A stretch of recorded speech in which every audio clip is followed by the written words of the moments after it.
ವಸುದೇವಸುತಂ ದೇವಂ ಕಂಸಚಾಣೂರಮರ್ದನಂ ದೇವಕೀ ಪರಮಾನಂದಂ ಕೃಷ್ಣಂ ವಂದೇ ಜಗದ್ಗುರುಂ ಶ್ರೀಪುಷ್ಪಸಂಕಾಶಂ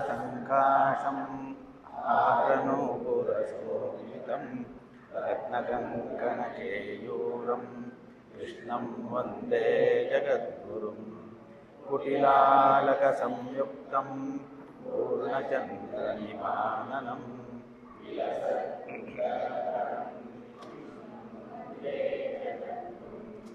ಮಂದಾರಗಂಧಸಂಯುಕ್ತಂ ಚಾರುಹಾಸಂ ಚತುರ್ಭುಜಂ ಬರ್ಹಿ ಪಿಂಚಾವಚೂಡಾಂಕಂ ಕೃಷ್ಣಂ ವಂದೇ ಜಗದ್ಗುರುಂ ಉತ್ಫುಲ್ಲಪದ್ಮಪತ್ರಾಕ್ಷಂ ನೀಲಧೀಮೂತಸನ್ನಿಭಂ ಯಾದವಾನಾಂ ಶಿರೋರತ್ನಂ ಕೃಷ್ಣಂ ವಂದೇ ಜಗದ್ಗುರುಂ ರುಕ್ಮಿಣೀ ಕೇಳಿಸಂಯುಕ್ತಂ ಪೀತಾಂಬರಸುಶೋಭಿತಂ ಅವಾಪ್ತತುಳಸೀಗಂಧಂ ಕೃಷ್ಣಂ ವಂದೇ ಜಗದ್ಗುರುಂ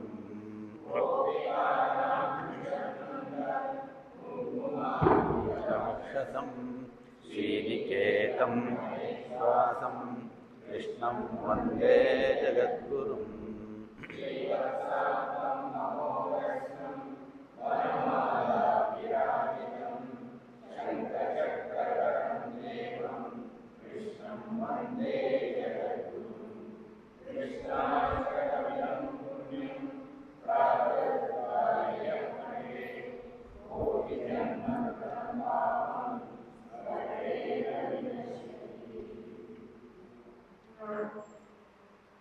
ಓಂ ತತ್ಸತ್.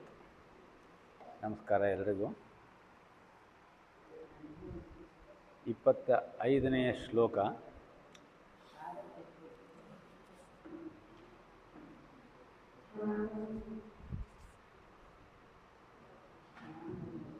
ಸ್ವಲ್ಪ ಈ ಕಡೆಗೆ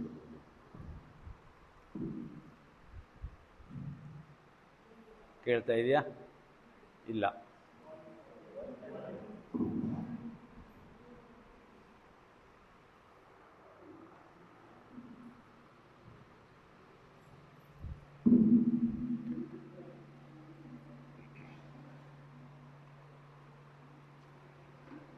ಅವ್ಯಕ್ತೋಯಂ ಅಚಿಂತ್ಯೋಯಂ ಅವಿಕಾರ್ಯೋಯಂ ಉಚ್ಯತೆ ತಸ್ಮಾತ್ ಏವಂ ವಿದಿತ್ವಾ ಏನಂ ನ ಅನುಶೋಚಿತುಂ ಅರ್ಹಸಿ.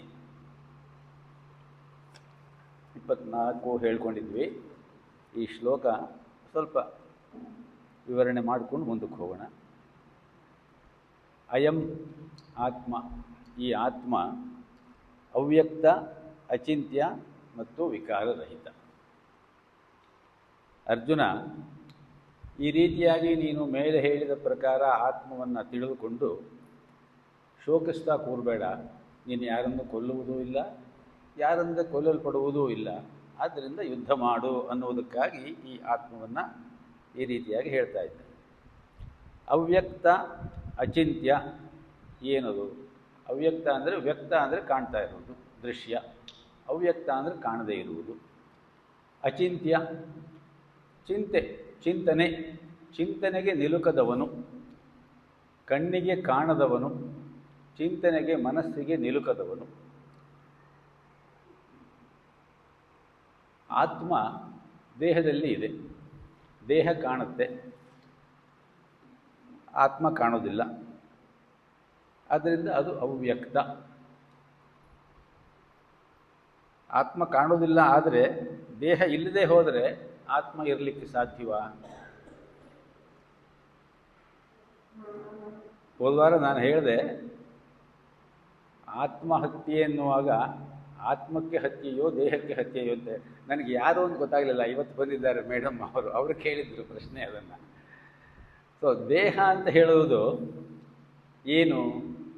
ಕಠೋಪನಿಷತ್ತು ಒಂದು ಮಾತನ್ನು ಹೀಗೆ ಹೇಳುತ್ತೆ, ಆತ್ಮಾನಂ ರಥಿನಂ ವಿದ್ಧಿ ಶರೀರಂ ರಥಮೇವತು ಬುದ್ಧಿಂತು ಸಾರಥಿಂ ವಿದ್ಧಿ ಮನಃ ಪ್ರಗ್ರಹ ಏವಚ ಎಂಬುದಾಗಿ.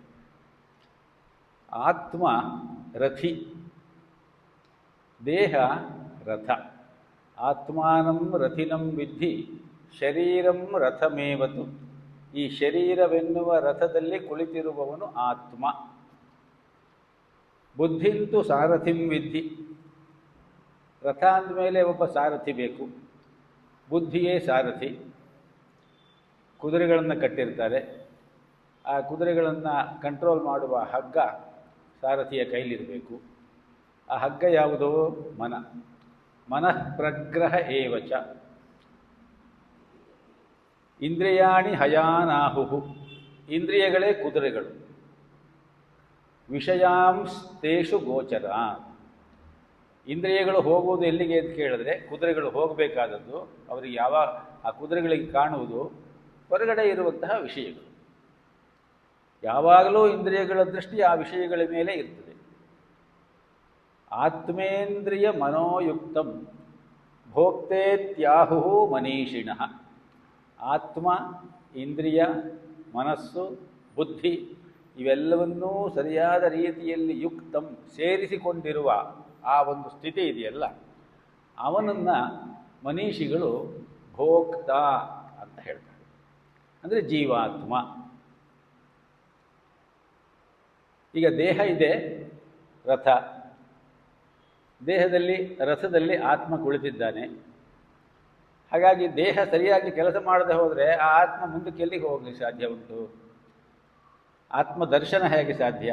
ಮೊದಲು ಆತ್ಮದ ಅನುಭವ ಆಗಬೇಕು ನಮಗೆ, ಆತ್ಮಜ್ಞಾನ ಆಗಬೇಕು. ಮೊದಲು ಆತ್ಮಜ್ಞಾನ ಗೊತ್ತಾಗಬೇಕು, ಆಮೇಲೆ ಆತ್ಮದ ಅನುಭವ ಆಗಬೇಕು, ಆಮೇಲೆ ಆತ್ಮದ ದರ್ಶನ ಆಗಬೇಕು, ಆಮೇಲೆ ಆತ್ಮ ಲಾಭ ಆಗಬೇಕು, ಆಮೇಲೆ ಸಾಧ್ಯವಾದರೆ ಆತ್ಮ ಕಲ್ಯಾಣ ಆಗಬೇಕು. ಸೊ ಹೀಗೆ 5 ಹಂತದಲ್ಲಿ ಅದು ಆತ್ಮ ವಿಸ್ತಾರವಾಗ್ತಾ ಹೋಗಬೇಕು. ದೇಹ, ಮನಸ್ಸು, ಬುದ್ಧಿ, ಅಹಂಕಾರ, ಚಿತ್ತ ಇವೆಲ್ಲವನ್ನೂ ಸರಿಯಾದ ರೀತಿಯಲ್ಲಿ ಉಪಯೋಗಿಸಿಕೊಳ್ಳದೆ ಹೋದರೆ, ಅವೆಲ್ಲವೂ ಸರಿಯಾಗಿ ಯುಕ್ತಂ ಅಂತ ಹೇಳಿದ್ರೆ ಕೂಡಿರದೆ ಹೋದರೆ ಆತ್ಮ ಏನೂ ಮಾಡಲಿಕ್ಕಾಗೋದಿಲ್ಲ. ಅದರಿಂದ ದೇಹ ಮತ್ತು ಆತ್ಮ ಒಂದು ಹಂತದಲ್ಲಿ ಎರಡೂ ಬೇರೆ ಬೇರೆ ಅಲ್ಲ, ಅಭೇದ. ಈಗ ನಾವು ಆತ್ಮಹತ್ಯೆ ಅನ್ನುವ ಪದವನ್ನು ಉಪಯೋಗಿಸಿದ್ರೆ ಇವಾಗ ಯಾವುದು ಹತ್ಯೆ ಆಗಬೇಕು? ದೇಹವನ್ನೇ ಹತ್ಯೆ ಮಾಡಿದರೂ ಕೂಡ ಅದು ಆತ್ಮವನ್ನು ಹತ್ಯೆ ಮಾಡಿದಂಗೆ ಆಗ್ತದೆ. ಆತ್ಮಹತ್ಯೆ ಅಂತ ಹೇಳಿದ್ರೆ ಆತ್ಮವನ್ನು ನಾಶ ಮಾಡುವುದಲ್ಲ, ಆತ್ಮವನ್ನು ಮಧ್ಯದಲ್ಲಿ ಅದರ ದಾರಿಯನ್ನು ಕಟ್ ಮಾಡೋದು. ಏಕೇಚ ಆತ್ಮಹನೋ ಜನಾಹ ಅಂತ ಹೇಳಿ ಈಶಾವಾಸ್ಯ ಉಪನಿಷತ್ತು ಹೇಳ್ತದೆ. ಅಂತಹವರನ್ನು ಆಸುರಿ ಲೋಕಕ್ಕೆ ತೆಗೆದುಕೊಂಡು ಹೋಗಿ ಹಾಕತ್ತೆ ಕರ್ಮ ಅಂತ ಹೇಳುತ್ತೆ. ಆ ಆಸುರಿ ಲೋಕಕ್ಕೆ ಯಾಕೆ ಹಾಕತ್ತೆ ಅಂತ ಕೇಳಿದ್ರೆ, ಶರೀರವನ್ನು ನಮಗೆ ಭಗವಂತ ಕೊಟ್ಟಿರುವುದು ಒಂದು ಉದ್ದೇಶವನ್ನು ನೆರವೇರಿಸಲಿಕ್ಕೋಸ್ಕರ. ಮಧ್ಯದಲ್ಲಿ ಅದರ ವಿಚ್ಛಿತ್ತಿ ಆದರೆ ಮಾಡಬೇಕಾದಂತಹ ಕಾರ್ಯ ಮಧ್ಯದಲ್ಲಿ ನಿಂತು ಹೋದಂಗಾಯಿತು. ಅಷ್ಟರ ಮಟ್ಟಿಗೆ ನಾವು ನಮ್ಮ ಜವಾಬ್ದಾರಿಯಲ್ಲಿ ವಿಫಲರಾದ್ವಿ. ಹಾಗಾಗಿ ಆತ್ಮಕ್ಕೆ ನಾವು ವಂಚನೆ ಮಾಡಿದ ಹಾಗಾಯಿತು. ಆದ್ದರಿಂದ ಶರೀರ ಮತ್ತು ಆತ್ಮ ಎರಡನ್ನೂ ಸರಿಯಾದ ರೀತಿಯಲ್ಲಿ ನೋಡಿಕೊಳ್ಬೇಕು. ಆತ್ಮೇಂದ್ರಿಯ ಮನೋಯುಕ್ತಂ ಭೋಕ್ತೇತ್ಯಾಹು ಮನೀಷಿಣಃ. ದೇಹವೆಂಬುದು ಕುದುರೆ, ಆತ್ಮನದರಾರೋಹಿ. ವಾಹನವನುಪವಾಸವಿರಿಸೆ ನಡೆದೀತೆ. ರೋಹಿ ಜಾಗ್ರತೆ ತಪ್ಪೆ ಯಾತ್ರೆ ಸುಖ ಸಾಗೀತೆ. ಸ್ನೇಹ ಮೆರಡಕಂ ಉಚಿತ ಮಂಕುತಿ. ಎಷ್ಟು ಸುಂದರವಾದಂತಹ ಒಂದು ಉದಾಹರಣೆಯನ್ನು ಕೊಡ್ತಾರೆ ನೋಡಿ. ದೇಹವೆಂಬುದು ಕುದುರೆ, ಆತ್ಮನದರಾರೋಹಿ. ವಾಹನವನುಪವಾಸವಿರಿಸೆ ನಡೆದೀತೆ. ದೇಹವನ್ನು ಸರಿಯಾದ ರೀತಿಯಲ್ಲಿ ನಾವು ನೋಡ್ಕೊಳ್ಳದೆ ಹೋದರೆ ಆತ್ಮ ಕುದುರೆ ಮೇಲೆ ಕೂತ್ಕೊಂಡು ಸವಾರ, ಆ ಕುದುರೆಯನ್ನು ಏನು ಮಾಡಲಿಕ್ಕೆ ಸಾಧ್ಯ ಉಂಟು? ಕುದುರೆ ಸರಿಯಾಗಿ ಮಜಬೂತಾಗಿ ಅದಕ್ಕೆ ಹುರಳಿ ಮಗದೊಂದು ಹಾಕಿ ಸರಿಯಾದ ರೀತಿಯಲ್ಲಿ ಅದಕ್ಕೆ ಟ್ರೈನಿಂಗ್ ಕೊಟ್ಟು ಅದಕ್ಕೆ ಸರಿಯಾದ ರೀತಿಯಲ್ಲಿ ಎಲ್ಲ ವ್ಯವಸ್ಥೆ ಮಾಡಿದರೆ ಆತ್ಮ ಅದರ ಮೇಲೆ ಪ್ರಯಾಣ ಮಾಡ್ತಾನೆ. ರೋಹಿ ಜಾಗ್ರತೆ ತಪ್ಪೆ ಯಾತ್ರೆ ಸುಖ ಸಾಗೀತೆ. ಹೀಗೆ ಆತ್ಮಕ್ಕೂ ಮತ್ತು ದೇಹಕ್ಕೂ ಒಂದು ಸಮವಾಯ ಸಂಬಂಧ ಇರುತ್ತೆ. ಹಾಗಾಗಿ ಈಗ ಆ ನೆಲೆಯಲ್ಲಿ ನೀವು ಆತ್ಮಹತ್ಯೆ ಅನ್ನುವ ಪದವನ್ನು ಇಟ್ಟುಕೊಂಡು ವಿಮರ್ಶೆ ಮಾಡಿಕೊಳ್ಬೇಕು. ಇನ್ನೊಂದು ಕಡೆ ಇನ್ನೊಂದು ಬಹಳ ಸುಂದರವಾದಂಥ ಮಾತನ್ನು ಹೇಳ್ತಾರೆ. ನಾವು ನಮ್ಮ ಸಂಸಾರ ಜೀವನದಲ್ಲಿ ಆತ್ಮ ಮತ್ತು ದೇಹವನ್ನು ಯಾವ ರೀತಿಯಲ್ಲಿ ಒಂದು ಸಮವಾಯತೆಯಿಂದ ನೋಡಬೇಕು ಅನ್ನೋದನ್ನು ಡಿ ವಿ ಜಿಯವರೇ ತಮ್ಮ ಗದ್ಯದಲ್ಲಿ ಹೇಳ್ತಾರೆ. ಕಾಯ ಮಾತ್ರದುದಲ್ಲ, ಆತ್ಮ ಮಾತ್ರದುದಲ್ಲ ಜೀವಲೀಲೆ, ಆ ಎರಡು ಮುಂದಾಗಲದು ಸರಿಯಾದ ಲೀಲೆ. ತಾಯಿವಲು ನಿನಗ ಆತ್ಮ, ಮಡದಿವಲು ಕಾಯ, ಅವರಾಯವನ್ನು ಸರಿ ನೋಡು ನೀನು ನನ್ನ.